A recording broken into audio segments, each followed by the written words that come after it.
আল্লাহ রাব্বুল আলামিন এই পৃথিবীতে তার এক বান্দাকে জাগতিক সব সম্পদ দিতে চেয়েছিলেন, কিন্তু সে বান্দা সব জাগতিক সম্পদকে উপেক্ষা করে মাবুদের সঙ্গে দেখা করা বেশি জরুরি, বেশি পছন্দ মনে করেছেন। এতটুকুন কথা নবীজি বললেন, কেউ কিছু বুঝলো না। হযরতে আবু বকর রাদিয়াল্লাহু তাআলা আনহু হুজুরের এই কথা শুনে কাঁদতে কাঁদতে তিনি অস্থির হয়ে যাচ্ছেন। সাহাবীরা চিন্তা করলেন, হুজুর কার না কার কথা বলেছেন, তাতে কান্নার কি আছে? বয়োবৃদ্ধ জ্ঞান বৃদ্ধ হযরতে আবু বকর রাদিয়াল্লাহু তাআলা আনহু বুঝতে পেরেছেন এই পৃথিবীর সব সম্পদ তো আল্লাহ হুজুরকেই দিতে চেয়েছিলেন।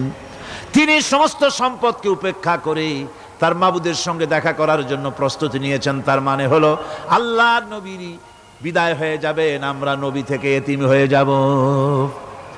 নবীজি ঘরের মধ্যে প্রবেশ করলেন, প্রচন্ড জ্বর এলো।